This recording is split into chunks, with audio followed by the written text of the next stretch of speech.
Hello दोस्तों,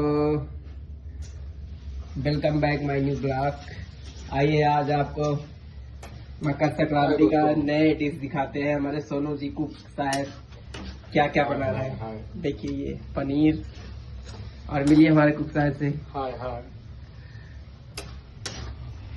और ये खीर बना रहे हैं। खीर है ना जी? खीर है। वाह।